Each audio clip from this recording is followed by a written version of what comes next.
Assalamualaikum warahmatullahi wabarakatuh. Saya Dwi Sukmajati dengan NIM 2032510618 akan menjelaskan mengenai Blue Ocean Strategi untuk memenuhi nilai UAS Manajemen Strategi kelompok D3 Universitas Budi Luhur. Baik, langsung saja saya akan menjelaskan mengenai materinya.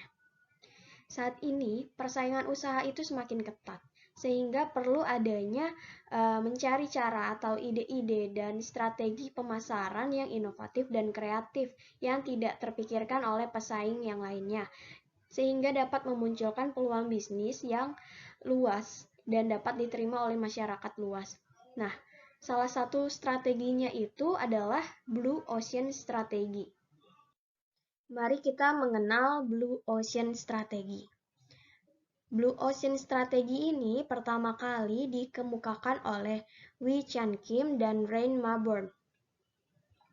Blue Ocean Strategi merupakan salah satu strategi bisnis dalam merancang dan memperoleh target pasar potensial dengan memunculkan permintaan baru. Dengan arti lain, Blue Ocean Strategi ini melepaskan Anda dari Red Ocean. Red Ocean ini kondisi di mana adanya persaingan sangat ketat untuk mendapatkan pasar yang sama dengan kompetitor. Memang tidak mudah dalam mengimplementasikan Blue Ocean Strategi ini, karena diperlukan kreativitas dan kecerdasan dalam melihat pasar.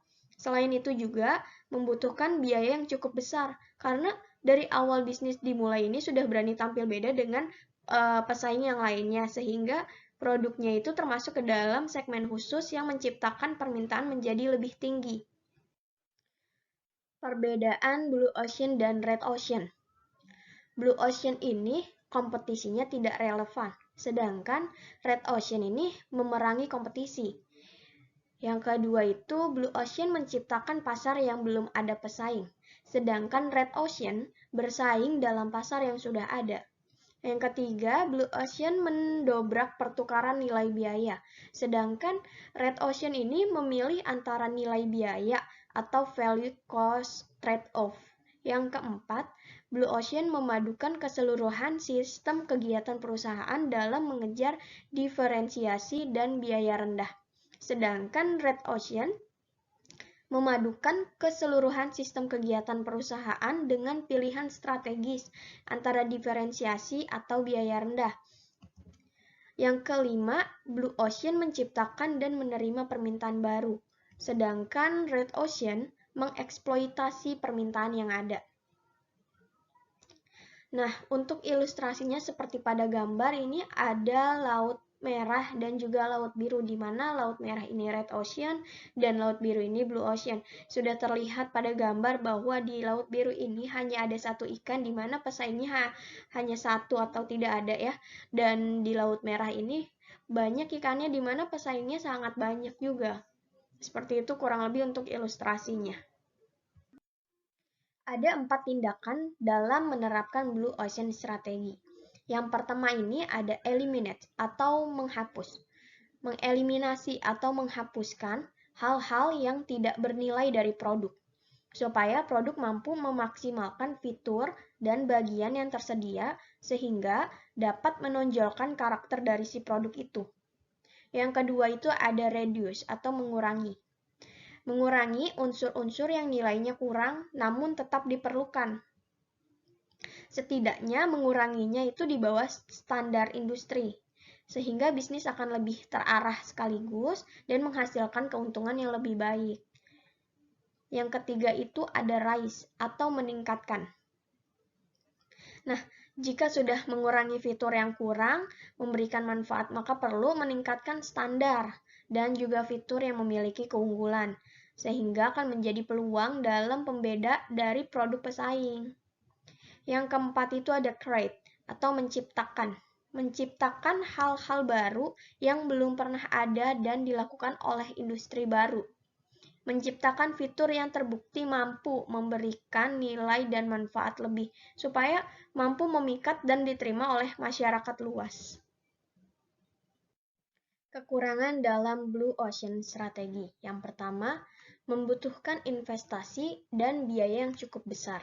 Yang kedua, belum terbentuk customer base. Yang ketiga, membutuhkan edukasi kepada pelanggan agar tidak terjadi kesalahpahaman mengenai produk yang dijual. Tips menerapkan Blue Ocean Strategi.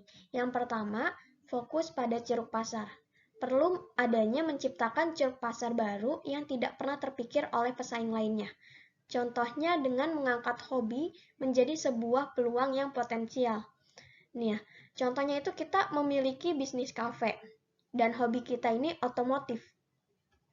Maka dalam kafe tersebut bisa nih kita menghadirkan koleksi mobil tua menjadi konsep yang unik, di mana organisasi atau perkumpulan penyuka mobil tua atau klasik ini kita bisa menjadikan tempat untuk memasarkan kafe kita. Jadi tidak hanya membahas tentang koleksi-koleksi mobil tua, juga bisa bercengkrama untuk have fun dan juga reunian di dalam kafe kita tersebut. Jadi bisnis dan hobi ini sama-sama berjalan. Yang kedua itu menciptakan inovasi. Harus menciptakan sebuah produk yang inovatif. Produk yang memiliki keunikan dan memiliki nilai tambah yang belum dimiliki kompetitor lainnya. Contohnya produk Lemonilo yang mengusungkan ide produk mie instan sehat yang aman dimakan setiap hari. Jadi produk ini mempunyai karakteristik atau sebuah ciri khas yang unik dari produk kita. Jadi setiap waktu itu kita harus membuat inovasi terhadap produk-produk kita. Jadi tidak monoton, tidak hanya itu-itu saja. Yang ketiga itu slogan yang unik. Slogan bukan hanya sekedar tagline pada sebuah iklan, tapi memiliki tujuan jangka panjang. Hal tersebut dapat menciptakan kesan di hati para pelanggan dan tertanam cukup kuat dalam benak para konsumen. Berguna untuk memperkuat sebuah brand. Contohnya adalah apapun makanannya, minumannya, teh botol sosro. Nah, tujuan dari mempelajari Blue Ocean Strategi ini yang pertama kita dapat mengetahui pasar. Perlu tahu adanya jenis pasar yang seperti apa yang akan kita masuki nanti. Hal ini berkaitan dengan riset pasar, strategi pemasaran, jenis kompetisi, hingga cara memenangkan hati konsumen itu seperti apa. Yang kedua itu mencapai target dan segmentasi pasar. Jika kita mengetahui target dan segmentasi yang tepat, maka kita akan tahu nih kepada siapa sih produk ini akan dijual, ke usia berapa, ke kalangan apa, ke daerah mana aja yang nggak bakal laku, sehingga bisa mencapai target gitu. Nah, yang ketiga itu kita bisa mengetahui peluang sukses dan gagalnya usaha kita ini, akan mengetahui seberapa besar sih kemungkinan suksesnya dan gagal pada strategi pemasaran yang dipilih. Seperti itu. Dan yang keempat itu menjadi pemimpin pasar. Pemilik bisnis kan harus cermat ya dalam menangkap apa yang menjadi kebutuhan konsumen dan dapat memberikan solusi untuk mengatasi masalah tersebut, sehingga menjadikan pemimpin pasar dibandingkan dengan pesaing yang lainnya. Nah, itulah Blue Ocean Strategi. Baik, itu saja penjelasan saya mengenai Blue Ocean Strategi. Kurang lebihnya saya mohon maaf. Wassalamualaikum warahmatullahi wabarakatuh. Terima kasih. Salam budi luhur.